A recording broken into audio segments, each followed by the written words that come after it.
I work with a lot of really smart people, and they are brilliant and they're curious and they want to learn. And so oftentimes it isn't necessarily the gap in soft skills, it's the belief. So people will say things like, I'm not a leader, or I'm not a strategist, or I don't know how to influence, right? And so these are the beliefs that they're operating under. And when they have those beliefs, then that ends up limiting them in their behaviors. But when we're able to uncover some of those things that are sort of invisibly blocking you in your path or blocking you from reaching that next level, we can start defining, okay, what does good look like?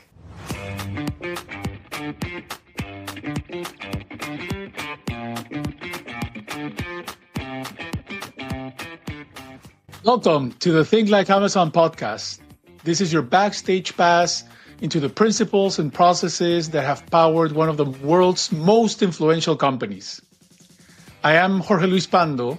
I'm an 8-year former Amazonian with a passion for helping ambitious professionals grow their careers in a way that's both balanced and sustainable. Each episode, I will talk to leaders to uncover the insights behind their success. And more importantly, how you can apply them to grow your own career. If you're ready to think bigger, move faster, and build a lasting impact, you're in the right place. Let's dive in. Hi, everyone. Welcome back. I'm so happy to have Kristiana here with me today. Kristiana is the CEO and founder of Worthy to Lead.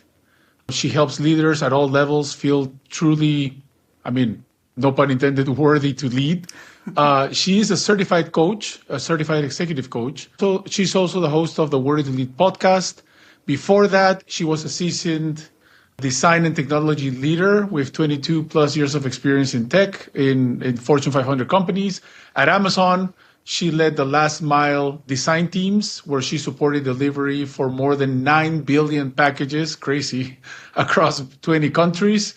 And today, she combines this Amazon leadership experience, lessons coaching people to help leaders grow in a sustainable and human-centered way. So, Kristiana, welcome. We're so happy to have you here with us. Thank you so much. It's really great to be here. That's awesome. I had the chance to review some of your content online. We had the chance to have a pre-conversation before this recording. I think one of the most amazing concepts that I was reading and listening about was your definition of extreme ownership. So you said that you're a very big believer in extreme ownership. From your time at Amazon and beyond, what does extreme ownership actually look like to you?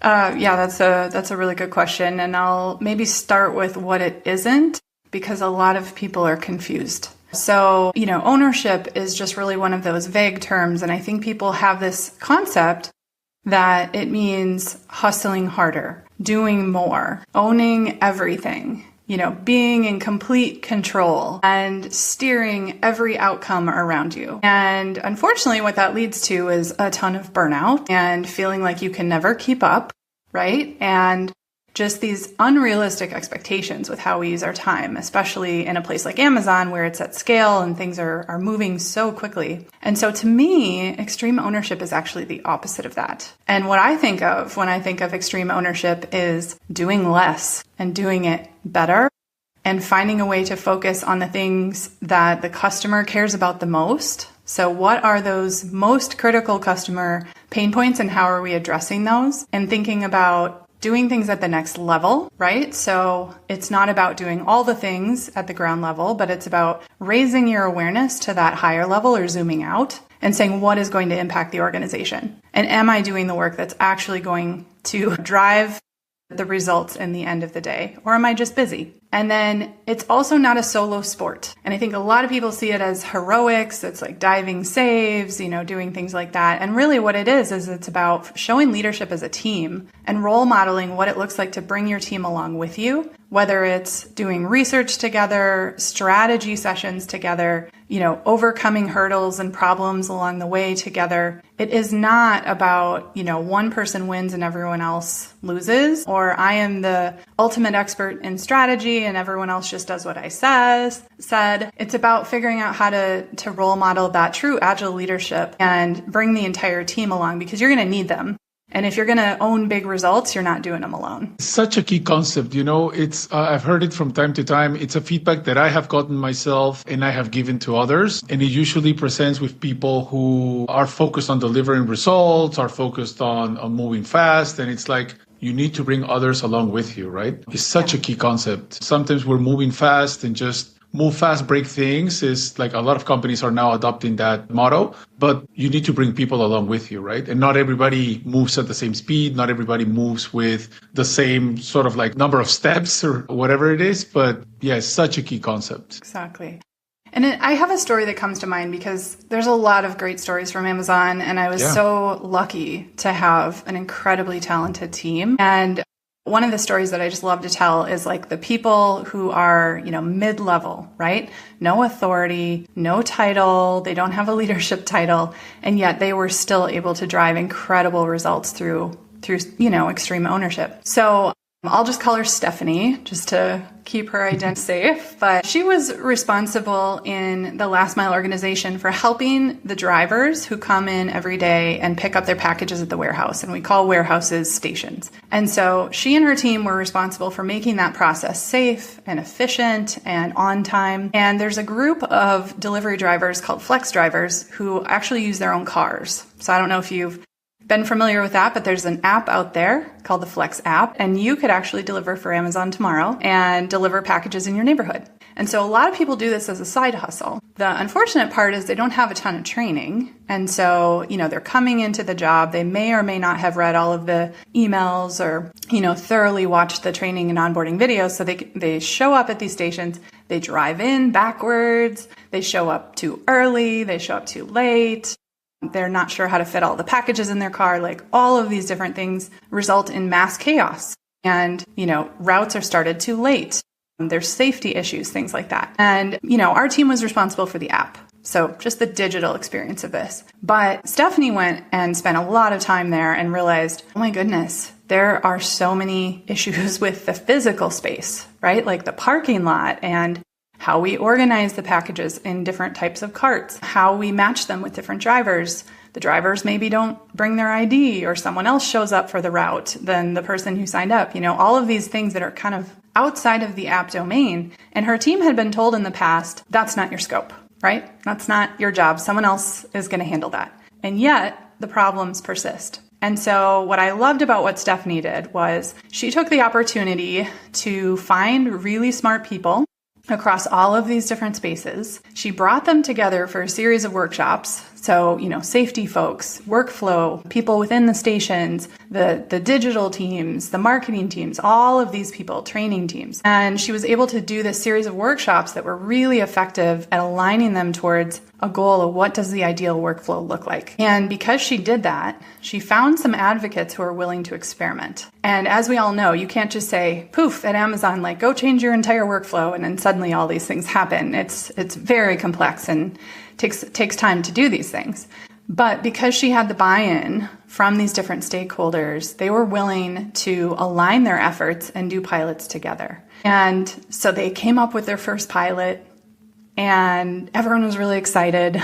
And they get to the station and it was a flop. It didn't go well. There were unforeseen tech issues. There were unforeseen safety issues. There were things that just did not work the way that they thought they would. And some of the stakeholders and the leaders started to panic and they're like, okay, we got to pull the plug on this thing. Like, nice idea, guys, but it didn't work. And instead of saying, okay, that didn't work, we're done, Stephanie stayed really open and she got curious and she asked a lot of really good questions about, what is it that made that fail? And are they things within our control? Are they things that we can change? What might work instead? And so by, continuing to think boldly and iterate on those experiments, they committed a couple of additional sprints They did more pilots in more locations. They used a scrappier version of the tech than what they had originally planned. They added in more signage and more wayfinding to help people be less confused. And by just being persistent and being on the ground and just as a team changing everything every single day as part of these experiments, they got it right. And so over, a course of weeks, they were able to solve almost all of those persistent problems to the point that the drivers started to become their advocates. And the drivers were thrilled. Like, this is so much easier. This is so much better. I don't know what you guys are doing, but it feels safer. It feels more efficient. I know what to do. And, then of course the positive results go upwards and people are excited. And then they ended up rolling it out to the entire network that year, obviously saving, millions of dollars in cost savings and saving injuries and, making sure that the drivers had an excellent experience. Anyway, the moral of the story is people often give up too soon. And if you aren't doing this as a team sport together, it's hard when those hurdles come up. You just give up too soon, or you hear no and you quit. And really, it's about being persistent because the problem that you're solving is so worth solving. That's an amazing story of like resilience, never giving up. I imagine a lot of listeners are thinking about the concept of ownership. Some of them are in more kind of like startup environments, but some of them are in environments that are very complex. The environment that you just described, and I'm not an expert on last mile, but I'm imagining like thousands of drivers, like some of them are even flex, multiple languages, the language barriers, different conditions across the United States, across the globe. And this example that you just gave me reminded me how ownership or like doing new things is a little bit different when you have such a complex structure already created, right? Mm-hmm. So if we had to kind of like make it a little bit actionable, and that's kind of like one of the principles that I have for everything that I do, including this podcast, is what can the listeners take from this experience, for instance, and your experience in last mile in such a complex environment, such a complex structure? How can they apply some of those learnings that you had, and maybe from this story as well, into their reality, which might be in another industry, but might already be complex as it is? Yeah, that's a great question. So I think the behaviors that were really powerful here, some of them were just getting to know your customer intimately well. So for us, the customer was the driver. Sometimes it was the small business owner that managed the driver. And we had many other different use cases, but really getting close to them. And for us, oftentimes that meant, getting in the vans or getting in the cars and going and riding along with them, or riding on the back of a motorcycle in downtown, cityscapes in India to see what it's like with 12 lanes of traffic. Like whatever the circumstance is that your customers are in, spend time in them regularly. And by regularly, I mean at least once a month. Are you on customer support calls? How well do you know those pain points? And are you experiencing them regularly enough to be able to bring those insights back to the team? I think that's incredibly important. And then when you think about it, like at Amazon, it's almost impossible to know every use case, to know every nuance of every market, right? So who's your coalition? Who are your people? Who are your go-to experts that you have accessible right away on Slack or on Chime? How can you build those relationships so that there are all those experts around you who can not only answer the questions when you don't know the right answer so that you're not assuming, but who can also be your idea and thought partners? So sometimes we might say, I don't know, I have to run this through legal, or I have to run this through marketing, or I have to run this through whoever, and you see them as a hurdle. And instead, if you're inviting them in to these conversations, let's say sustainability, for example, there's a sustainability team. Okay, well, we know that there are goals there that we want to hit. How can we bring those people into the conversation early, to these strategy brainstorms, to these experiments, and really be thinking holistically about the entire system as a whole and how you can make an experience that's delightful, because they're excellent partners in that. And then the third thing I would just say is don't wait for permission. Nobody's going to give you permission. They're going to find every reason under the sun not to do it. In fact, people will say no all day long, or maybe they'll say, we tried that failed. And instead of letting that be defeat, I think the biggest thing is really about how can you stay curious and how can you use that to help identify your blind spots. So maybe we didn't get it right, or maybe they didn't get it right when they tried it, but what have we learned? How might we go back and revisit, previous experiments or experiences to pull the learnings from that so that we don't make the same mistakes again. Those are great lessons. I want to go to the first one about knowing your customer, because I think this is something that at this point, I think many of us already know that we need to do. And we hear stories about CEOs joining retail companies and for the first 2 weeks going and being retail employees. And I mean, you hear all about this and it gets a lot of praise, right? But in reality, how does it, like in your experience, how does it truly work? Like I know, and we all know that we need to be in the weeds. We need to visit the stations, ride with the drivers, work as a retail associate. But how do we manage being so much in the weeds with then having like a more strategic impact? Is there a magic percentage of our time that we should be spending? Is it like maybe at first and then stop, which as I say it out loud, probably is not the best to do. But like in your experience coaching leaders and then doing this yourself at Amazon, like what would you recommend somebody as a kind of like as a framework or a ground rule? Yeah, I think it's very easy to get complacent and to feel like we know everything. Like at a certain point, we've dealt with the same problem over and over and over again. And we're like, okay, I know the problem. And we don't revisit it, enough. And then what happens is we don't spend enough intent and energy focused on solving it. We maybe just say, well, that thing can't be solved, or someone else is working on it, or we give ourselves all these excuses. But the benefit of being regularly out there with your customers and feeling their pain is that you can't let it just sit. And so it's almost like you see it with fresh eyes every time. And then that brings back this level of advocacy for solving the right problems rather than letting those problems just lay. And I will say some of the best leaders that I saw in our organization at the highest levels, so VP and above, were going out and delivering orders and sending us feedback.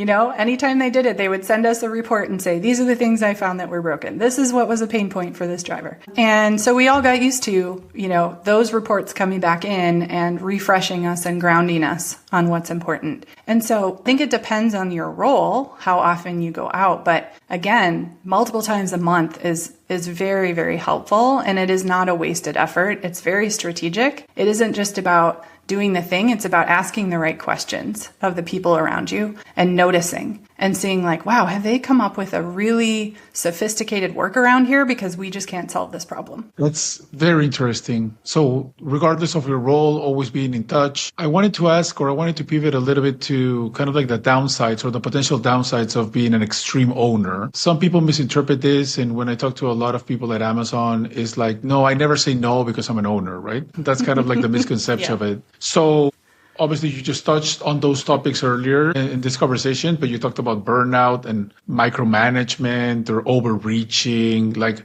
how do you recommend never getting to those downsides where extreme ownership just doesn't mean that you're doing everything for everybody all at once, but that you balance kind of like delivering results with being an owner at the same time? Yeah. I think it is so easy to fall into that trap and I think there's an expectation on a lot of teams that you are just continuously delivering, right? That is a common cultural phenomenon. And so I think there's two things that just might be the thought prompts for people to focus on to remember, okay, I don't have to say yes to everything, right? So the first one is, how are you going to make an impact on the right problems if you're so diluted that your time is just spent busy in meetings, not doing any of the core work that matters? Nobody can deliver excellent work if they're so diluted. And so we all know, okay, there's a million things I could be doing, but are they adding value to this core customer problem? And so in the story I shared, for example, with Stephanie and her team, they had a whole backlog of issues they could have been fixing. There were a lot of problems to solve, but they chose to go all in on a few key experiments and do it for a limited amount of time. So they just set a goal and said X number of sprints towards solving these problems. And so I think a lot of times people feel the need to do all of it at once, when really you could think about sequencing and prioritizing and saying, as a team, we are going to go all in on this particular problem. We're going to time box ourselves, but we're going to truly own moving the needle on this problem. And when you approach it as a team effort, not just a me effort, like I want to be seen as an owner, but as our team, you're always able to accomplish more. And so it requires really being more agile than waterfall. And I know certain teams have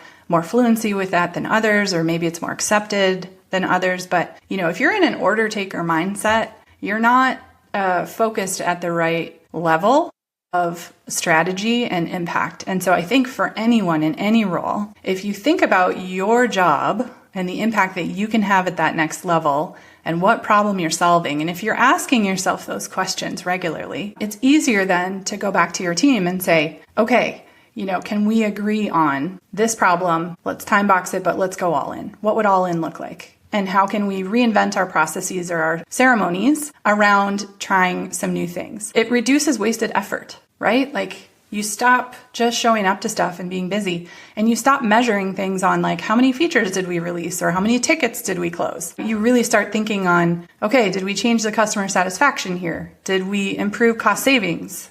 Did we make this process more efficient? Did we go from 10 clicks to 2 clicks?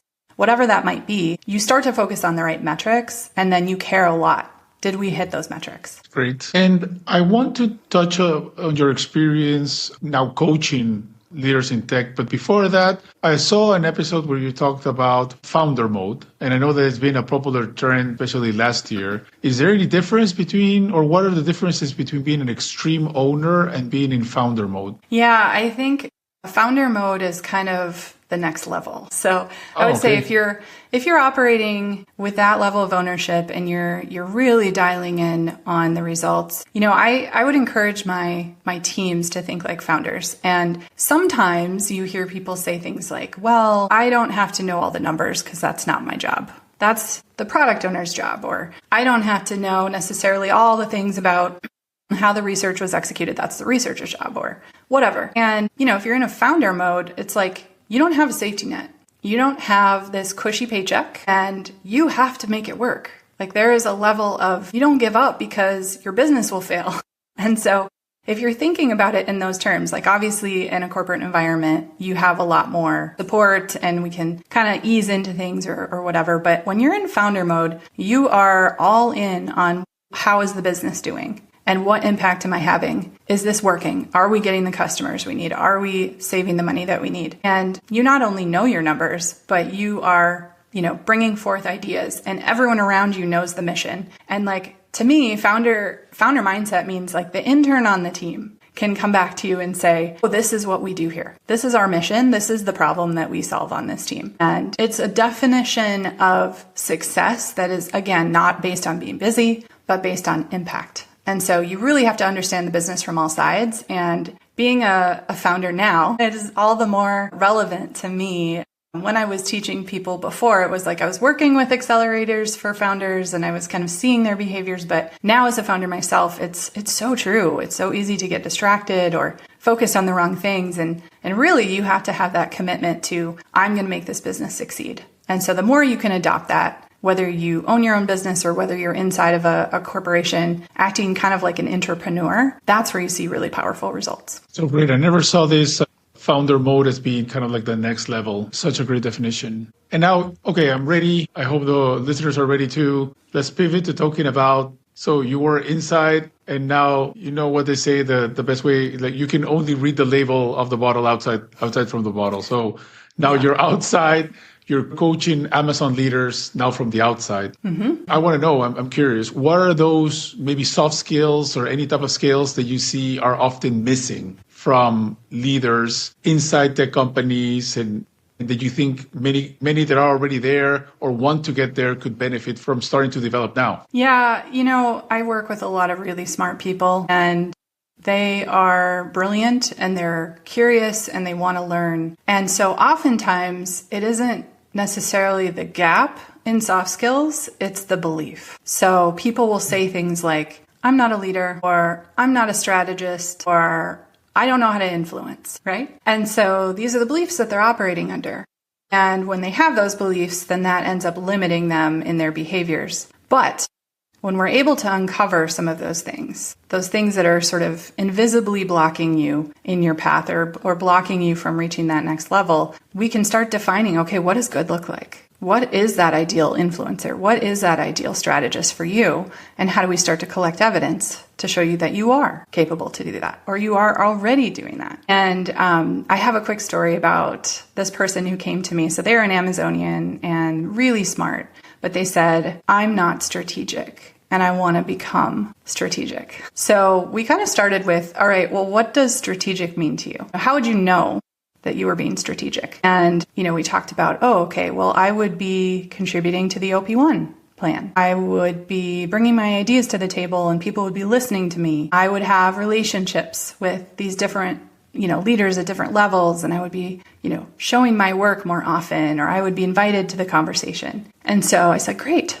Okay, that's a really, really good goal. So 6 months from now, if that's your goal here, what do we need to do during those 6 months to help you get there? And so together we co-created, and they really led the way on what were the behaviors that they needed to adopt every week to start moving in that direction. And every other week we had accountability. They would come back. We would say, okay, what did you try? How did that go? Did you feel like it had an impact? Not so much. Okay, what else could you try? And so it was just this iterative process, right, of doing the behaviors that made them feel strategic, that they knew were going to have an impact. And at the end of that 6 months, it was remarkable. They were asked to write the first draft of the 3YP for their team. They were asked not only to contribute to the OP1, but to write part of it. They were having regular conversations with leaders who they used to dream about influencing. And they were able to confidently tell me, I am strategic, because now I have the evidence that I'm strategic. And it really honestly was about belief.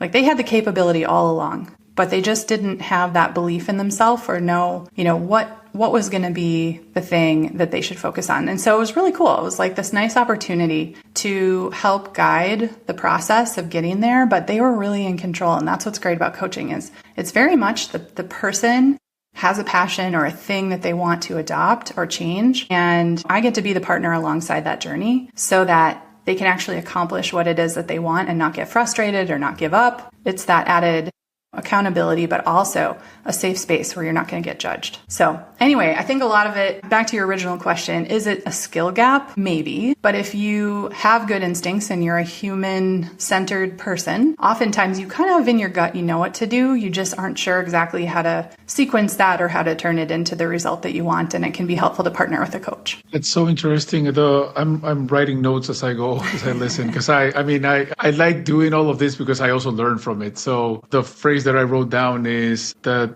it's sometimes the belief over the actual need for a skill. It's the need to just believe that we can display this skill that we already have.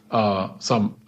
Thank you for that story. I think it's really great to understand how sometimes we feel like we're unique in certain sense and we're doing a lot of these things and nobody else experienced any of this, but there are things that are common, right? And I think one of those things that and one of those things I think that I've struggled with and I've seen a lot of other leaders struggle with is this concept about, like, now let's picture a leader of a team needing to deliver results, but at the same time needing to coach others. What would you recommend? Like, I know that I could deliver maybe things faster if I don't take the time to develop others. It's kind of like prioritizing the short term versus the longer term, right? But how would you recommend leaders to think about this?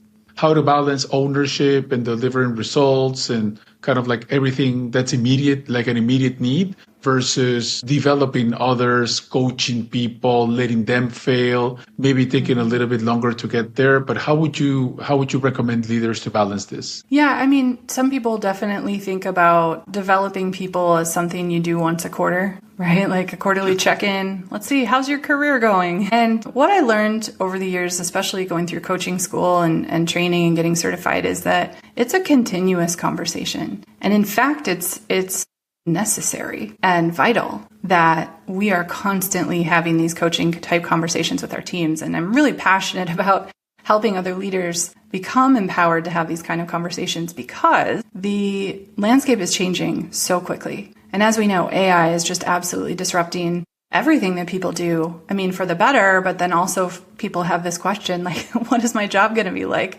in a few months? Is my job going to exist? And if you're not coaching your team to be strategic leaders and you are the one carrying the weight and pulling everyone with you, and you're in charge of execution and you're in charge of making sure everyone hits deadlines and you're the one coming up with all the good ideas on behalf of your team, you're going to fall behind. You're going to fall behind very fast and you're going to be panicking.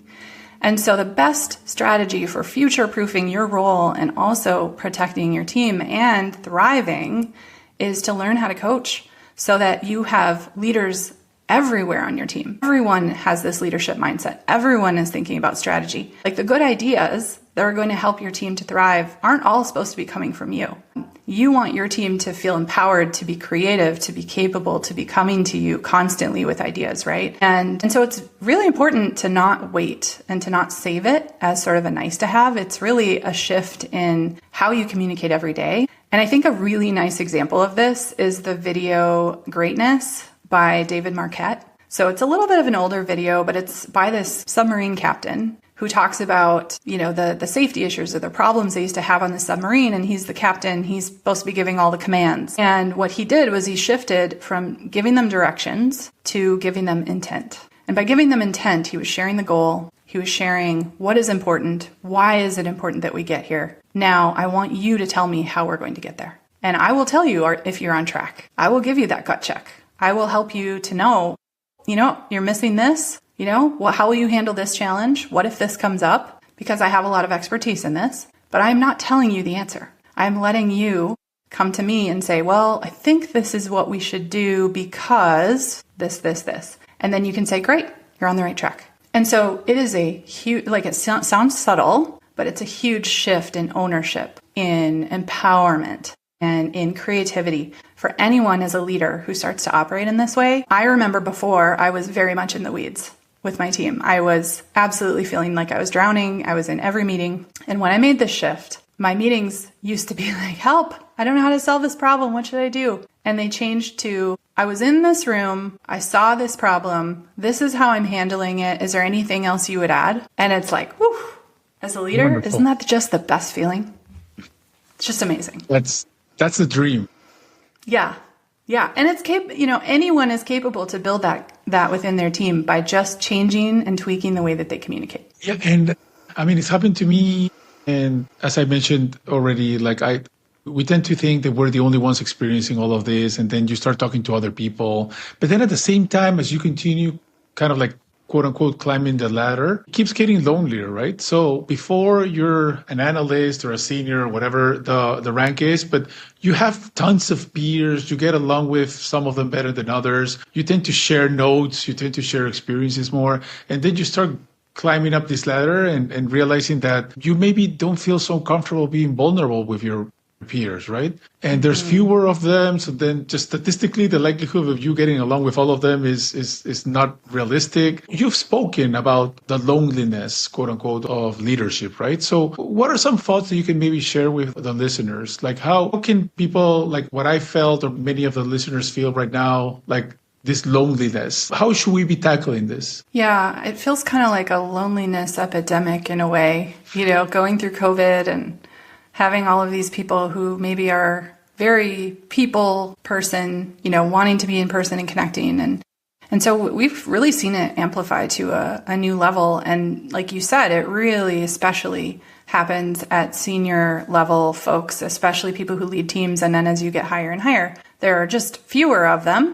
But then also it becomes really competitive because you're having to have conversations that are really hard, right? Like who's going to get the funding? Who's going to get the headcount? How do I handle this difficult stakeholder who likes to steamroller me in the room or things like that? And it's hard because you can't just go vent to your team. You have to be professional. You have to keep a certain level of calm within the team, but also you need someone to talk to. And I think one of the things that I really leaned into over the years was developing that front row, or again, that coalition of people who can be your sounding board, whether that is people within the organization that you really trust or people who are peers in the community. Who is it that you go to when you have these problems or you just need to troubleshoot something? Or maybe you want to celebrate a win, but it's inappropriate to celebrate this win because it's like someone got through their performance plan and they graduated from their performance plan and I'm so happy to see them successfully do that. Well, you can't go share that with everyone.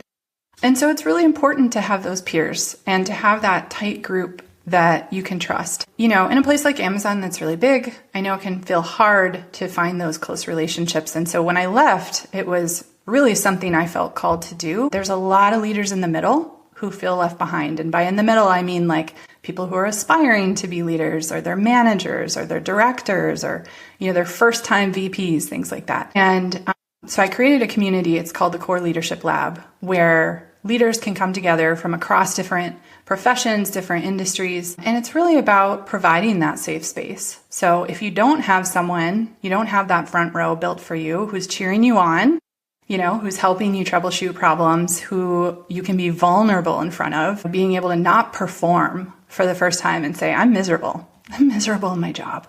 What should I do? How do I get through this? How do I build that resilience? And being able to do all of that, I think it's critically important. So that's kind of why I started this membership, this community. And it's also a place where we can continue to learn and grow. And so we do like monthly trainings, we do group coaching. There are modules and course resources that they can download at the pace that they want to. And there are also resources for their teams. So there's a lot of things within that I think help to create this sort of healthy, human-centered leadership vibe.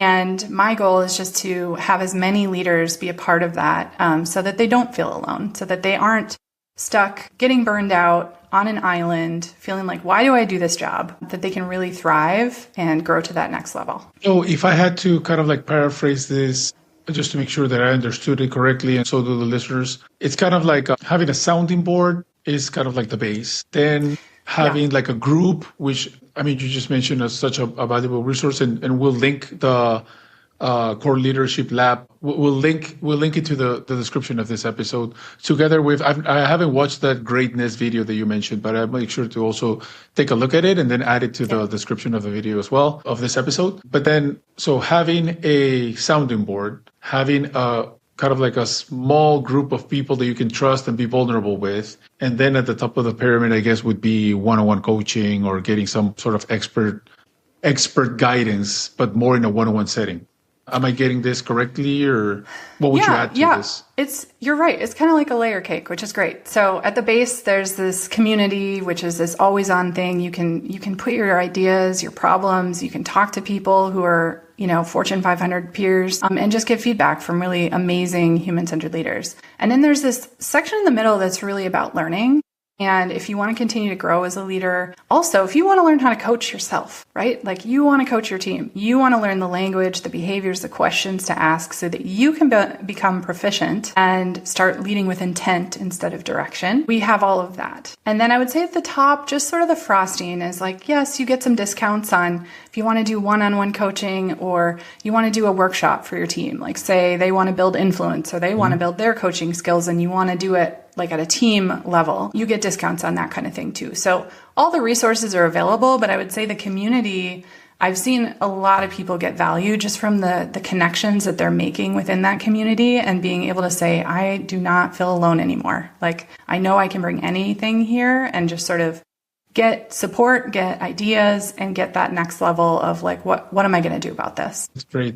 Well, Kristiana, thank you so much for joining us. I think we could continue talking a lot. Do you have any last words, or where maybe can people reach out to you? Yeah. So you can definitely go connect with me on LinkedIn. I would love that. All of our resources can be found on our website, which is worthytolead.co. And specifically, if you're interested in the membership, you can just go to worthytolead.co/member. And I also have the Worthy to Lead podcast, like you mentioned. So if you liked this episode, if you liked hearing about these topics and you want to learn more about coaching, or just, building that belief and that worthiness in your own leadership, come check it out. It's awesome. So if you enjoyed this episode, go check out Kristiana's podcast and membership. We'll link everything at the bottom of this episode. Again, thank you so much for being here. And for those of you listening, thank you for listening all the way to this point. So I hope you all have a good rest of your week. Thanks. And I will offer one other thing real quick. Sure. We do have a special download for this episode to offer to the listeners. You can find it at worthytolead.co/Amazon. It is just a recap of the things that we talked about here. So it's the 10 ownership mistakes that Amazonians make. And it provides you the coaching questions that you can go through to help you break through some of those behaviors. So if you like these topics, it's sort of a nice organized recap and worksheet that you can go through and just try some of these out yourself. Awesome. Well, thank you for that. I'll definitely link that as well. And yeah, we'll take it from there. Thank you. Okay. Thank you. Appreciate it. Awesome. Thanks.